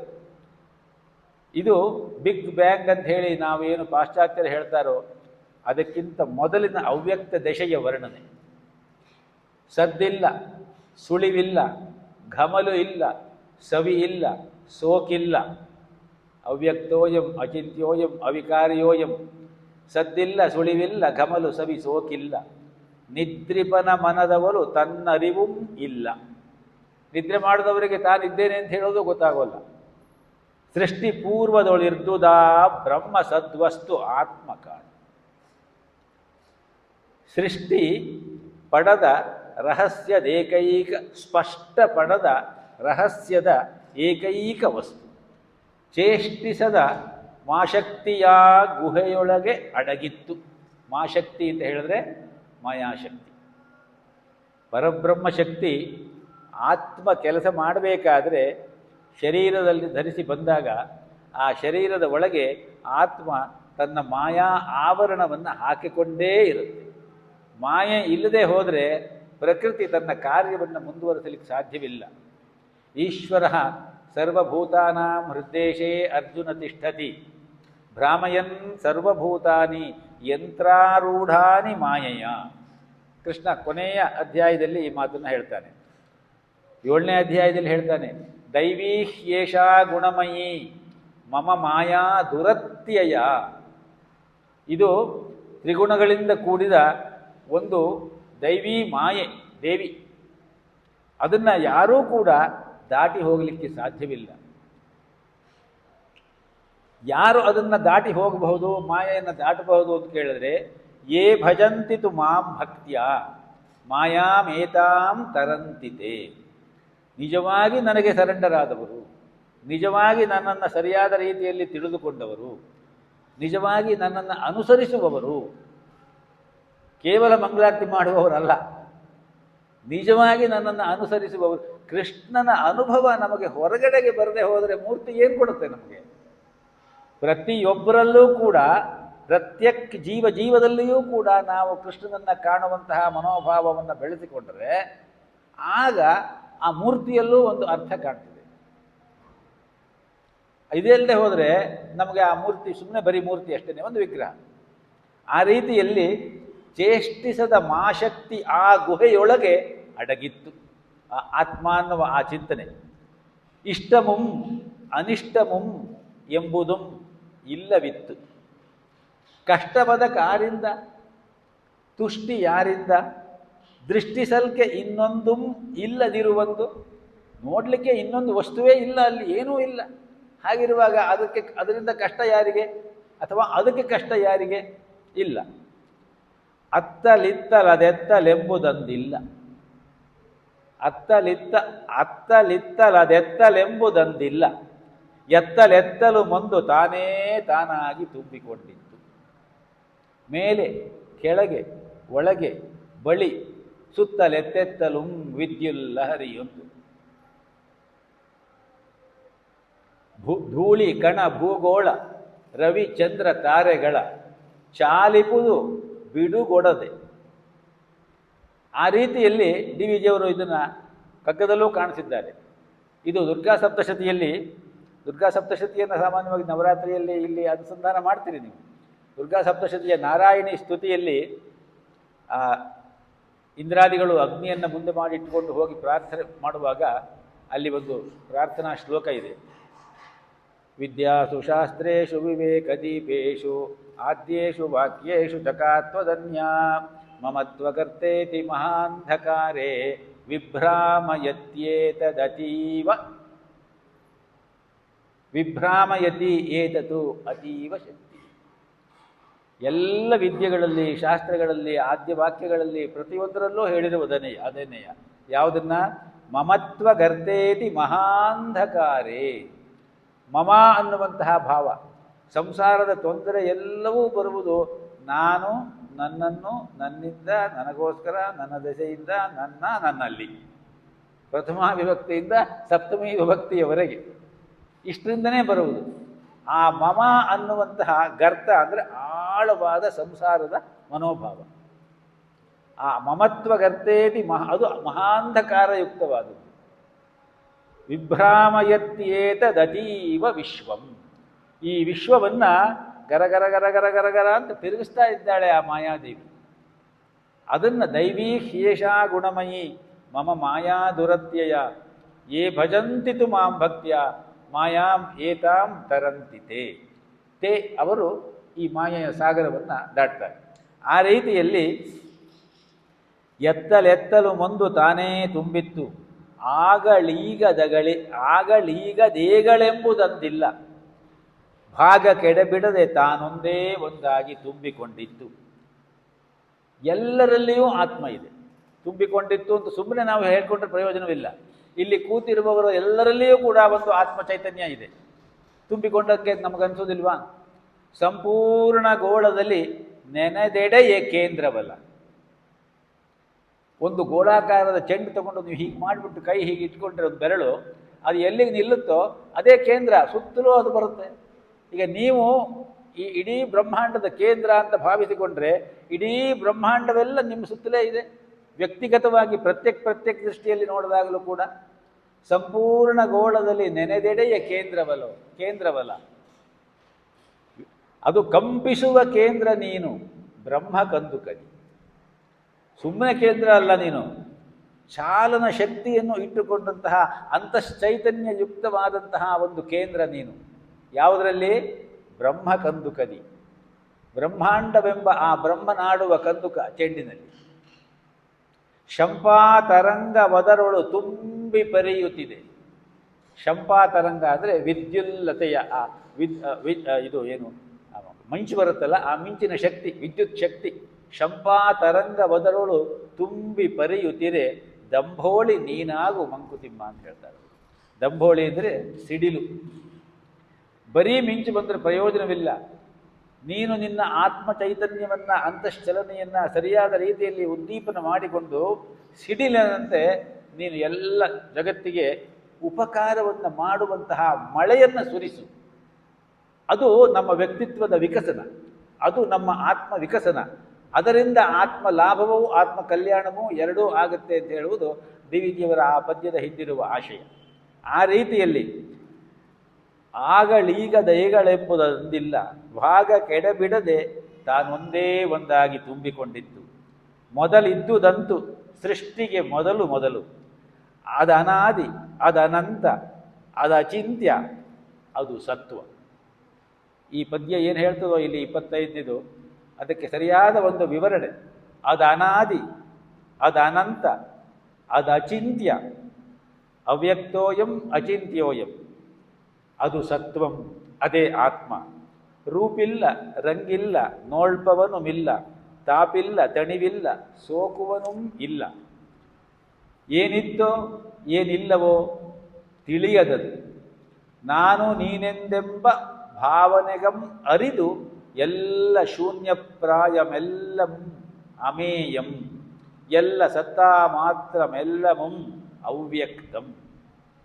ಎಲ್ಲವೂ ಅವ್ಯಕ್ತ, ಎಲ್ಲವೂ ಅಮೇಯ.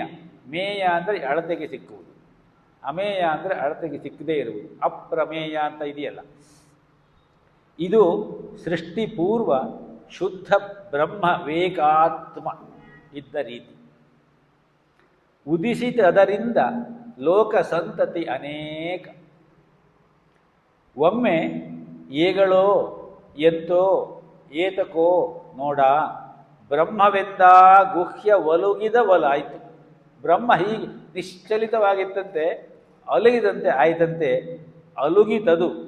ಚಲಿಸಿದಂತಾಯಿತು ನಿಶ್ಚಲಿತದಲ್ಲಿ ಎಲ್ಲವೂ ಉಂಟಾಯಿತದರಿಂದ. ಇದು ಆತ್ಮದ ಪೂರ್ವಭಾವಿಯಾದಂತಹ ಒಂದು ಚಿಂತನೆಗೆ ಡಿ ವಿ ಜಿಯವರು ಕೊಟ್ಟಿರುವಂತಹ ಒಂದು ತುಂಬ ಸುಂದರವಾದಂತಹ ಪದ್ಯ. ಹೀಗೆ ಅವ್ಯಕ್ತೋಯಂ ಅಚಿಂತ್ಯೋಯಂ, ಅವ್ಯಕ್ತ ಒಂದು, ಇನ್ನೊಂದು ಅಚಿಂತ್ಯ, ಚಿಂತನೆಗೆ ಸಿಲುಕದೇ ಇರುವುದು. ಚಿಂತನೆ ಮಾಡಬೇಕಾದ್ರೆ ನಾವು ಯಾವುದಾದ್ರೂ ಒಂದು ವಸ್ತುವನ್ನು ನಾವು ಒಮ್ಮೆ ಆದರೂ ಅದನ್ನು ನೋಡಿರಬೇಕಲ್ವಾ. ನಾವು ನೋಡದೇ ಇರುವಂತಹ ವಸ್ತುವನ್ನು ನಾವು ಚಿಂತನೆ ಮಾಡೋದು ಹೇಗೆ? ನಾವು ಅದನ್ನು ಕೇಳಿಲ್ಲ, ನೋಡಿಲ್ಲ, ಮುಟ್ಟಿಲ್ಲ, ಮೂಸಿಲ್ಲ, ರುಚಿ ನೋಡಿಲ್ಲ. ಶಬ್ದ ಸ್ಪರ್ಶ ರೂಪ ರಸಗಂಧ, ಕೇಳಿಲ್ಲ, ನೋಡಿಲ್ಲ, ಮುಟ್ಟಿಲ್ಲ, ಮೂಸಿಲ್ಲ, ರುಚಿ ನೋಡಿಲ್ಲ. ಹಾಗಿರುವಾಗ ನಾವು ಚಿಂತನೆ ಮಾಡೋದು ಹೇಗೆ ಅದನ್ನು? ಅದು ಅಚಿಂತ್ಯ. ಆ ರೀತಿಯಲ್ಲಿ ಅದು ಅಚಿಂತ್ಯ. ಅಷ್ಟಾವಕ್ರ ಸಂಹಿತೆಯ ಒಂದು ಮಾತನ್ನು ನಾವು ಹೇಳ್ತಾರೆ ದೊಡ್ಡವರು ಬಲ್ಲವರು.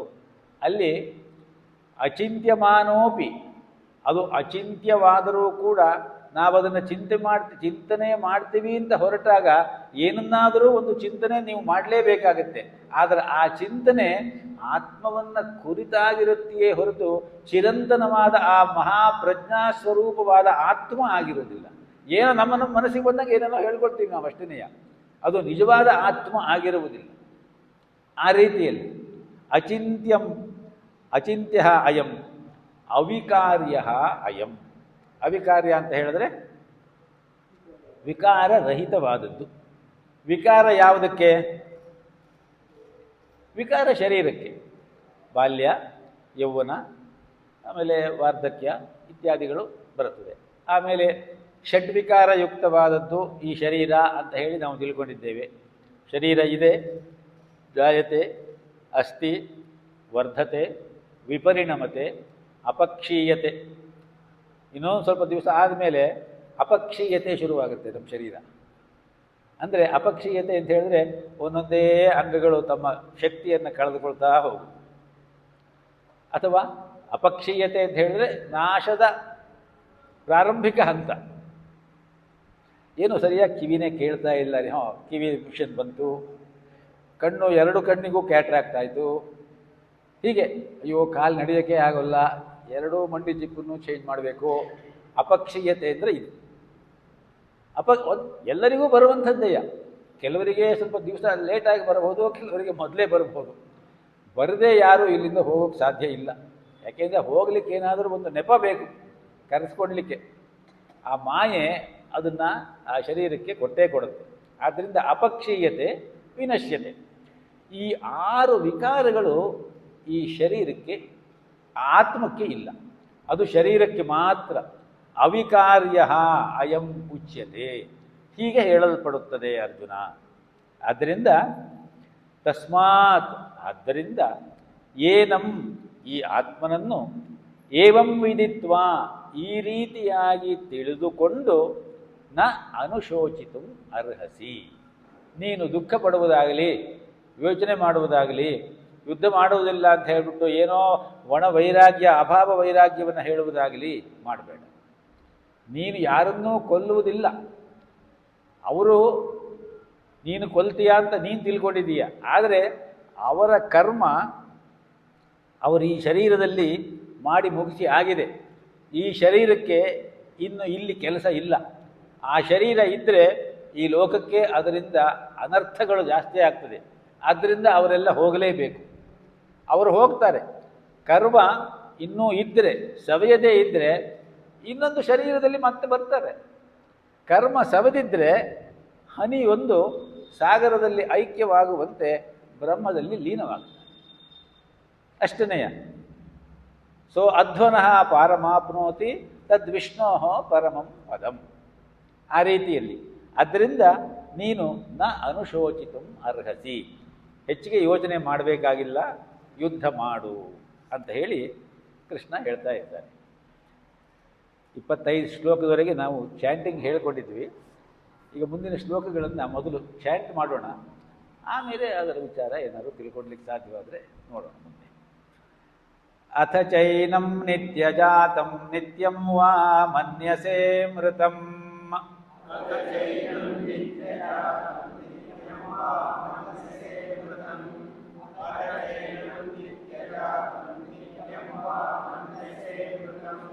ತಥಾಪಿ ತ್ವಂ ಮಹಾಬಾಹೋ ನೈವಂ ಶೋಚಿತುಮರ್ಹಸಿ.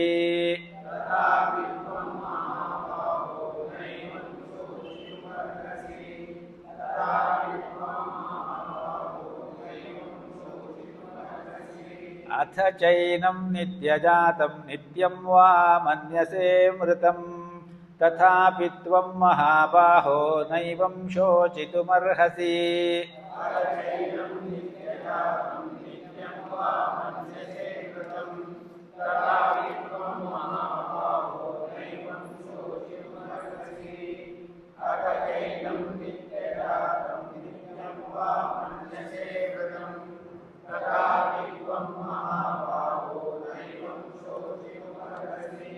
ಜಾತಸ್ಯ ಹಿ ಧ್ರುವೋ ಮೃತ್ಯುರ್ಧ್ರುವಂ ಜನ್ಮ ಮೃತಸ್ಯ ಚ.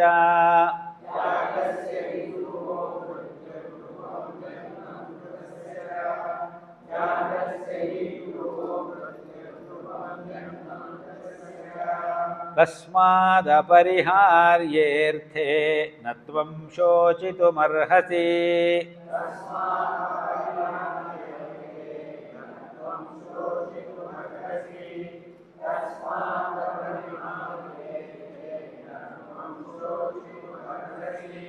ಜಾತಸ್ಯ ಹಿ ಧ್ರುವೋ ಮೃತ್ಯುರ್ಧ್ರುವಂ ಜನ್ಮ ಮೃತಸ್ಯ ಚ ತಸ್ಮಾದಪರಿಹಾರ್ಯೇರ್ಥೇ ನ ತ್ವಂ ಶೋಚಿತುಮರ್ಹಸಿ.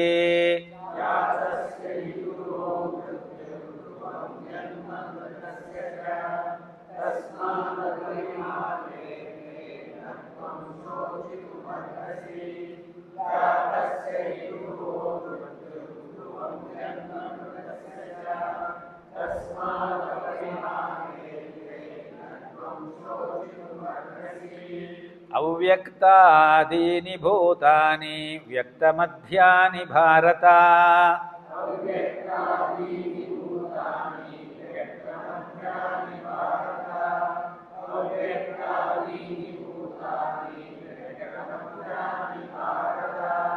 ಅವ್ಯಕ್ತನಿಧನಾನ್ಯೇವ ತತ್ರ ಕಾ ಪರಿದೇವನಾ.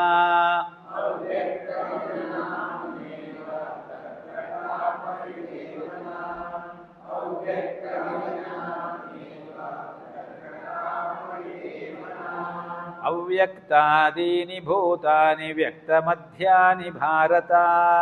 ಅವ್ಯಕ್ತನಿಧನಾನ್ಯೇವ ತತ್ರ ಕಾ ಪರಿದೇವನಾ.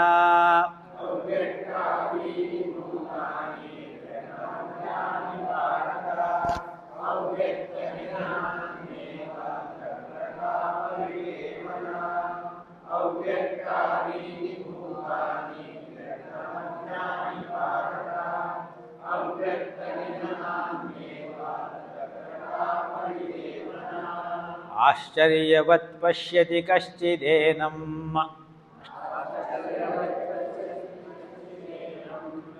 ಆಶ್ಚರ್ಯವತ್ ಪಶ್ಯತಿ ಕಶ್ಚಿದೇನಂ ಆಶ್ಚರ್ಯವತ್ ವದತಿ ತಥೈವ ಚಾನ್ಯಃ.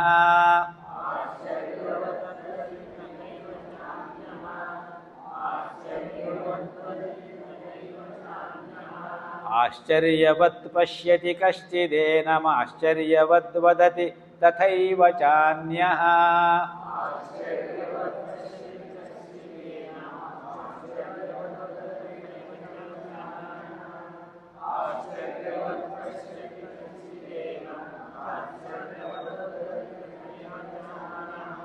ಆಶ್ಚರ್ಯವಚ್ಚೈನಮನ್ಯಃ ಶೃಣೋತಿ.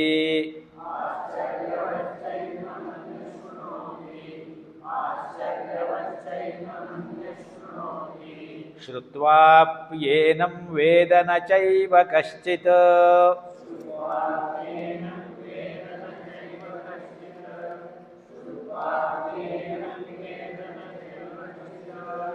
ಆಶ್ಚರ್ಯವತ್ ಪಶ್ಯತಿ ಕಶ್ಚಿದೇನಂ ಆಶ್ಚರ್ಯವದ್ ವದತಿ ತಥೈವ ಚಾನ್ಯಃ. ಆಶ್ಚರ್ಯವಚ್ಚೈನಮನ್ಯಃ ಶೃಣೋತಿ ಶ್ರುತ್ವಾಪ್ಯೇನಂ ವೇದ ನ ಚೈವ ಕಶ್ಚಿತ್.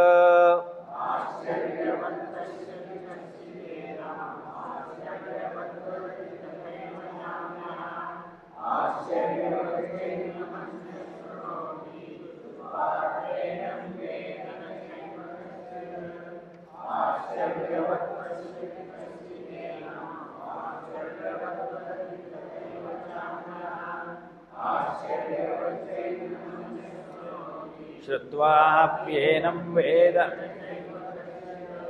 ದೇಹಿ ನಿತ್ಯಮವಧ್ಯೋಯಂ ದೇಹೇ ಸರ್ವಸ್ಯ ಭಾರತ.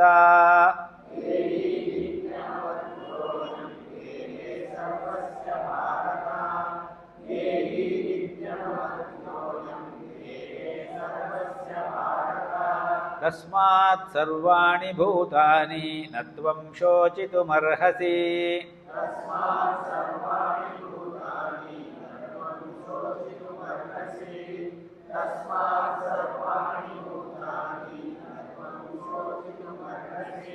ದೇಹಿ ನಿತ್ಯಮವಧ್ಯೋಯಂ ದೇಹೇ ಸರ್ವಸ್ಯ ಭಾರತ.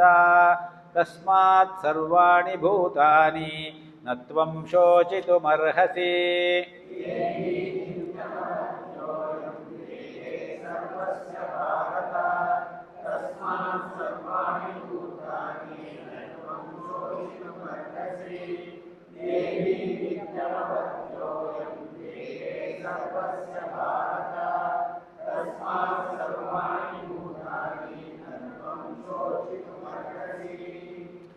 ಅಥ ಚೈನಂ ನಿತ್ಯಜಾತಂ ನಿತ್ಯಂ ವಾ ಮನ್ಯಸೇ ಮೃತಂ ತಥಾಪಿ ತ್ವಂ ಮಹಾಬಾಹೋ, ಹೇ ಮಹಾಬಾಹೋ ಅರ್ಜುನ, ನ ಏವಂ ಶೋಚಿತುಂ ಅರ್ಹಸಿ, ನೀನು ಯೋಚನೆ ಮಾಡಬೇಕಾದ ಅಗತ್ಯ ಇಲ್ಲ. ಹಿಂದಿನ ಶ್ಲೋಕದ ನಾನು ಶೋಚಿತುಂ ಅರ್ಹಸಿ ಎನ್ನುವುದನ್ನೇ ಮತ್ತೆ ಹೇಳ್ತಾ ಇದ್ದಾನೆ.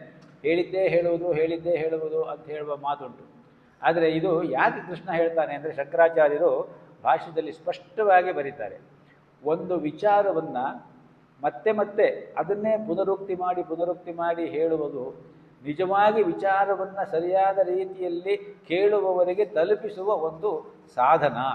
ಆದ್ದರಿಂದ repeat and revise and repeat that makes one A good teacher ಅಂತ ಹೇಳಿ ಕೃಷ್ಣ ಅಂತಹ ಟೀಚರು. ಆದ್ದರಿಂದ ಅವನು ಹಾಗೆ ಹೇಳಿದ್ದಾನೆ. ಆದ್ದರಿಂದ ಇದೇನು ಮತ್ತೆ ಹೇಳಿದ್ದಾನೆ ಅದನ್ನೇ ಹೇಳ್ತಾನಲ್ಲ ಅಂತ ಯೋಚನೆ ಮಾಡಬಾರ್ದು ನಾವು. ಅಥಚ ಏನಂ ನಿತ್ಯ ಜಾತಂ, ಇವರು ನಿತ್ಯವೂ ಹುಟ್ಟುತ್ತಾ ಇರುವವರು. ಕರ್ಮ ಸವಿದೇ ಇದ್ದರೆ ಇನ್ನೊಂದು ದೇಹದಲ್ಲಿ ಬರಲೇಬೇಕು. ಅಥಚ ಏನಂ ನಿತ್ಯ ಜಾತಂ, ಒಂದು ವೇಳೆ ನೀನು ಆ ಆತ್ಮವನ್ನು ಸದಾ ಹುಟ್ಟುವವನು, ಅಥವಾ ಮನ್ಯಸೇ ನಿತ್ಯಂ ಮೃತಂ, ಯಾವಾಗಲೂ ಸಾಯುವವನೇ. ಹುಟ್ಟಿದವರಿಗೆಲ್ಲ ಸಾವು ನಿಶ್ಚಿತವಾದದ್ದು. ಹುಟ್ಟಿದವರೆಲ್ಲ ಸಾಯದೆ ನಿಲ್ಲೆ, ಹೊಸದಾಗಿ ಹುಟ್ಟುವರಿಗೆ ಎಡೆ ಎಲ್ಲಿ ಇಲ್ಲಿ ಅಲ್ವಾ?